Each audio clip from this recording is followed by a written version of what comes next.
বিসমিল্লাহির রহমানির রহিম। আসসালামু আলাইকুম রহমতুল্লাহ। সুপ্রিয় শিক্ষার্থীরা, ক্রিয়েটিভ টিচিং মেথডের পক্ষ থেকে আমি মোহাম্মদ আতিকুল ইসলাম সুমন নিয়ে আসলাম আপনাদের জন্য দ্য হার্ট অফ ম্যাথের তৃতীয় ক্লাস। এই ক্লাসটা আপনাদের জন্য অত্যন্ত গুরুত্বপূর্ণ, কারণ গণিত বইয়ের প্রায় অধিকাংশ অধ্যায়ই কোনো না কোনোভাবে এই ক্লাসের সাথে জড়িয়ে আছে। আমরা যদি আমাদের অধ্যায়ের সেট ফাংশন বলি, অথবা চ্যাপ্টার 3 তৃতীয় অধ্যায় বীজগণিত বলি, অথবা সূচক লগারিদম, ধারা এবং ত্রিকোণমিতি, পরিমিতি, এমনকি পরিসংখ্যানও এই ক্লাসটার উপর নির্ভর করে আছে। কোনো না কোনোভাবে এই ক্লাসটার উপর জড়িত, তারা সাথে জড়িত। তো আসেন, এই ক্লাসের সবচেয়ে গুরুত্বপূর্ণ পার্ট যেটা, সেটা হচ্ছে যে লসাগু। আর আমরা প্রায় ছোট ক্লাস থেকেই এই লসাগু ক্লাস সম্পর্কে জানি। আর এটা সর্বদা ভগ্নাংশের হরের গুণনীয়ক থেকে নির্ণয় করতে হয়, অর্থাৎ প্রত্যেকটা ভগ্নাংশের হর থেকেই হরের যেই আমরা প্রাপ্ত যে মূলটা, সেটা উৎপাদক করে অথবা গুণনীয়ক থেকে, সেখান থেকে আমরা লসাগু নির্ণয় করি। আর প্রাপ্ত লসাগুকে সর্বদা হর দিয়ে ভাগ এবং ভাগফলকে লব দিয়ে গুণ। আমরা প্রতি ভগ্নাংশের হর দিয়ে ওই লসাগুকে ভাগ করব এবং যে ভাগফলটা পাবো সেই ভাগফলকে আবার ওই ভগ্নাংশের লব দিয়ে গুণ করব। এইভাবেই মূলত আমরা আমাদের ভগ্নাংশের সরলগুলো করে থাকি। তো আসেন, আমাদের এই ভগ্নাংশের সরল করতে গিয়ে আমরা তিন ধরনের, মানে তিন টাইপের কি পাই, অঙ্ক পাই। প্রথম টাইপে আমাদেরকে সংখ্যার লসাগু নির্ণয় করতে হয়, অর্থাৎ আমাদেরকে সংখ্যাওয়ালা যদি কোনো ভগ্নাংশের সরল করতে দেয়, সেখানে আমাদের প্রত্যেকটা ভগ্নাংশের হর যেগুলা সংখ্যা দেওয়া থাকবে সেগুলা লসাগু নির্ণয় করতে আমাদেরকে হবে। তো আমরা একটা উদাহরণ এখানে রেখেছি, আমরা এটা আপনাদেরকে সলভ করে দেখাচ্ছি, তাহলে আপনারা সহজে বুঝতে পারবেন যে আসলে সংখ্যার লসাগু দিয়ে আমরা কিভাবে এই সরলটা সলভ করি। প্রত্যেক ক্ষেত্রে আমরা জানি এই কাজটা একইভাবেই হবে। তো প্রথমত আমরা প্রতিটা ভগ্নাংশের হরগুলা নিয়ে নিব। তো এখানে প্রথম ভগ্নাংশের হর আছে কত, আমরা দেখছি 2/5, অর্থাৎ হর 5। দ্বিতীয় ভগ্নাংশের হর কত, 1/10, অর্থাৎ 10। এবং তৃতীয় ভগ্নাংশের হর কত। এখন অনেকে বলবেন, স্যার এখানে তো ভগ্নাংশই নেই। জি, আমরা সবাই জানি প্রত্যেক ডিজিট তার জায়গা থেকে লব, যদি সিঙ্গেল সংখ্যা থাকে তার নিচে মনে মনে হর কত থাকে, 1। তো হলো না ভগ্নাংশ। এবার উৎপাদক পদ্ধতির যে নিয়মটা, আমরা সবচেয়ে ছোট ডিজিট দিয়ে আমরা এগুলাকে ভাগ করব। তো সবচেয়ে ছোট ডিজিট 2, তো ডিজিট যেটা আছে 5 দ্বারা যদি আমরা 2কে ভাগ যাই না, 5 বসে যাচ্ছে। 10 দ্বারা যাচ্ছে, 5 দুগুণা কত, 10, আমরা 5 বসালাম। আর 1 দ্বারা যাচ্ছে না, 1 বসাই দিলাম। আবার 2 দিয়ে দেখতে হবে, যাচ্ছে না, 3 দিয়ে হবে না, 4 দিয়েও হবে না, 5 দিয়ে দেখতে হবে, 1 1 1। তাহলে আমরা গুণনীয়কগুলো যদি গুণ করি, 5 আর 2 1 1, অর্থাৎ লসাগু আমাদের কত, 10, 5 × 2। অর্থাৎ এইভাবেই করি। আর আমরা আমাদের শিক্ষার্থীরা অধিকাংশরাই মোটামুটি এটা জানে। এরপর আমরা কি করব, এর লসাগুটাকে আমরা এখানে বসাবো। তো বসালাম, লসাগু কত, 10। এরপর বলেছিলাম প্রাপ্ত লসাগুকে ভগ্নাংশের হর দ্বারা ভাগ করব, লব দিয়ে গুণ করব। তাহলে প্রথম ভগ্নাংশের হর 5, আমরা যদি লসাগু আছে 10, 10কে যদি আমরা 5 দ্বারা ভাগ করি, পেয়ে যাচ্ছি কত, 2। সেটাকে আবার লব দ্বারা গুণন, 2কে যদি 2 দ্বারা গুণ করি, 2 দুগুণা কত দাঁড়াচ্ছে আমাদের জন্য, 4। এরপরের চিহ্ন প্লাস, আমরা প্লাস দিলাম। এরপরে দ্বিতীয় ভগ্নাংশের হর কত আছে, 10, আমাদের লসাগু কত, 10। এখন আসেন 10 দ্বারা যদি 10কে ভাগ করি, আমরা পাচ্ছি কত, 1। 1কে আবার 1 দ্বারা গুণ করলে 1 1 1। 3-এর নিচে মনে মনে একটা 1 আছে, আমরা আগেও বলেছি। তাহলে আমরা আবারও লসাগুকে যদি সেই 1 হর দ্বারা ভাগ করি, 10 পাচ্ছি। 10কে আবার 3 দ্বারা গুণ করলে 3 10-এ কত, 30। তাহলে এটা আমরা পেয়ে গেলাম। তারপরের লাইনে যদি আমরা যাই, তাহলে প্রথমত আমাদের হর বসে গেল। এরপরে নর্মাল নিয়মে -30 জন আছে, আর প্লাসের পক্ষে কয়জন, 4 জন আর 1 জন, 5 জন। তাহলে -30 জন আর +5 জন, আমরা জানি চিহ্ন ভিন্ন রকম হলে বিয়োগ করতে হয়। যদি 30 থেকে 5 বিয়োগ করি, আমরা 25 আমাদের আনসার থাকে, এবং চিহ্ন বড়টার মাইনাস। এরপর এটাকে আমরা চাইলে আরও ছোট করতে পারি। আমরা 5 দ্বারা যদি দিই, যাচ্ছে 5 দুগুণা 10, আবার 5 5 25। দ্যাট মিন্স আনসার দাঁড়াচ্ছে উপরে 5 আর নিচে কত, 2। মাইনাসটা সামনে থেকে গেল। এ হচ্ছে যে আমাদের একটা লসাগুর প্রথম টাইপসের অঙ্ক, প্রথম টাইপসের যে লসাগুটা আমরা পাই। আশা করি আমার শিক্ষার্থীরা এটা স্পষ্ট বুঝতে পেরেছেন। তারপরে 2 নাম্বারটাতে আমরা যাই।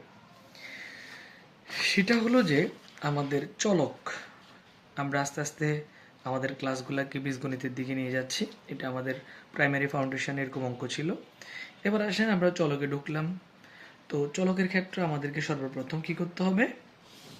লসাগু নির্ণয় করতে হবে।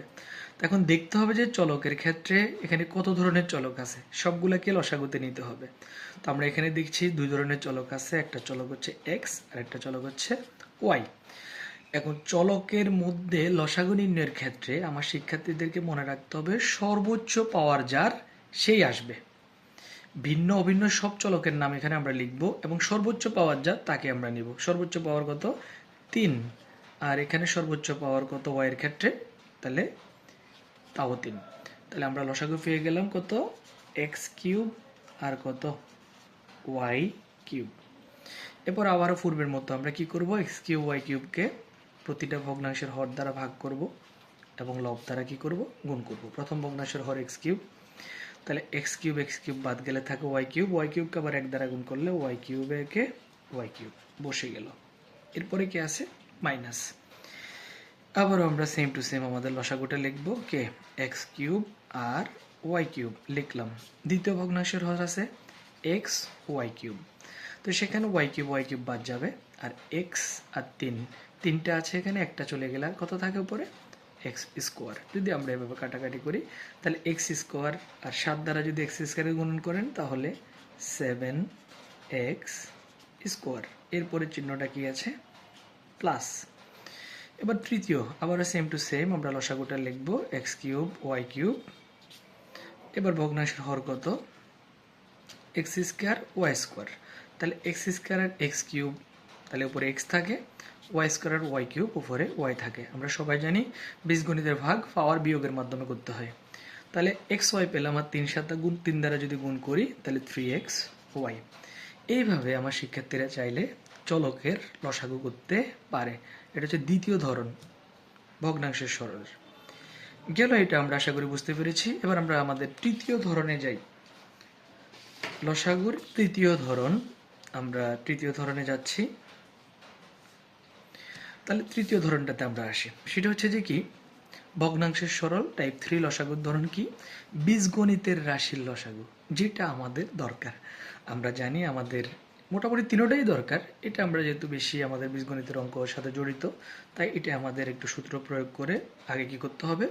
হরগুলোর উৎপাদকে বিশ্লেষণ করে নিতে হবে, অর্থাৎ এদের মূলে গিয়ে আমাদেরকে পৌঁছতে হবে। আমরা আসেন সর্বপ্রথম পৌঁছতেছি। আমরা যদি এখানে 2 লিখলাম, এক্স স্কোয়ারও লিখলাম, 4কে আমরা লিখতে পারি 2 স্কোয়ার আশা করি। আর এখানে আমরা লিখতে পারি এক্স প্লাস 2 এবং এক্স প্লাস 2, উপরে 3 থেকে গেল।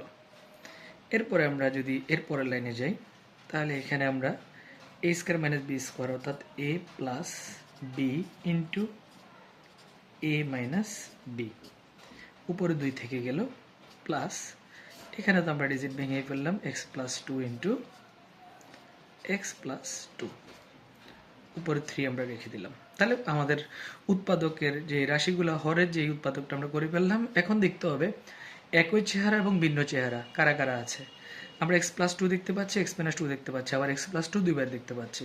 তো আমরা জানি যে কি একই চেহারা এবং ভিন্ন চেহারা দুটোটাই নিতে হবে, তবে একই চেহারা যে বেশিবার আছে তাকে লসাগুতে নিতে হবে। তাহলে আমরা যদি একই চেহারা যে বেশিবার আছে, দেখলাম যে এক্স প্লাস 2 এখানে বেশিবার আছে, তাহলে আমরা লিখব এক্স প্লাস 2 বেশি যতবার আছে এক্স প্লাস 2 দুইবার, আর এক্স মাইনাস 2 একবার আছে, আমরা সেটা নিয়ে নিব এক্স মাইনাস 2। এরপর আবারও সেম টু সেম হর দিয়ে ভাগ করো, লব দিয়ে গুণ করো। এক্স প্লাস 2 আর এক্স মাইনাস 2 দ্বারা যদি আমাদের লসাগুকে আমরা ভাগ করি, এক্স প্লাস 2 আর এক্স মাইনাস 2 চলে যাবে, থাকবে এক্স প্লাস 2।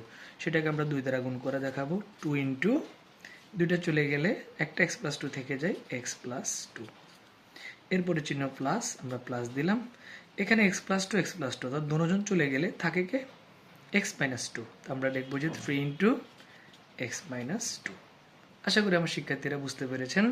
ভাগ করে ভাগফলকে লব দ্বারা কি করলাম? আবার গুণ করলাম।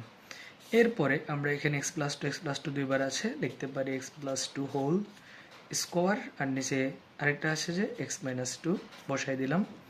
2 দ্বারা এক্সকে গুণন করলে 2x, এর নর্মাল নিয়ম। 2 দ্বারা 4কে গুণন করলে 2 দুগুণা 4, আবার প্লাস 3 দ্বারা এক্সকে গুণ করলে 3x, আবার 3 দ্বারা 2কে গুণন করলে 3 দুগুণা কত 6। লাস্ট এন্ড ফাইনাল কাজ আমরা নিচে লিখবো x plus two whole square আর এক্স মাইনাস টু। তাহলে এখানে দেখা যাচ্ছে 2টা এক্সের চেহারা 3টা এক্সের চেহারা মিলে গেছে, টোটাল 5টা এক্স প্লাসে আছে। অন্যদিকে 6 আছে মাইনাসে, 4 আছে প্লাসে, চিহ্ন ভিন্ন রকম বলে বিয়োগ করতে হবে। আমরা আমাদের হার্ট অফ ম্যাথের রুলসে আগেরগুলাতে শিখেছি, তাহলে -2 থেকে যায়। এটা হচ্ছে যে আমাদের দ্য হার্ট অফ ম্যাথের 3 নাম্বার ক্লাসের সর্বশেষ টাইপ। তাহলে আমাদের শিক্ষার্থীরা আশা করি বুঝতে পেরেছে আমরা মোটামুটি কয়টা ক্লাস পেলাম। এটা নিয়ে 3য় ক্লাস গেল। আশা করি মোটামুটি অধিকাংশই দ্য হার্ট অফ ম্যাথের বেসিক আমরা ক্লিয়ার করতে পেরেছি। ধন্যবাদ। পরবর্তী ক্লাসের জন্য অপেক্ষায় থাকবেন। আসসালামু আলাইকুম রহমতুল্লাহ।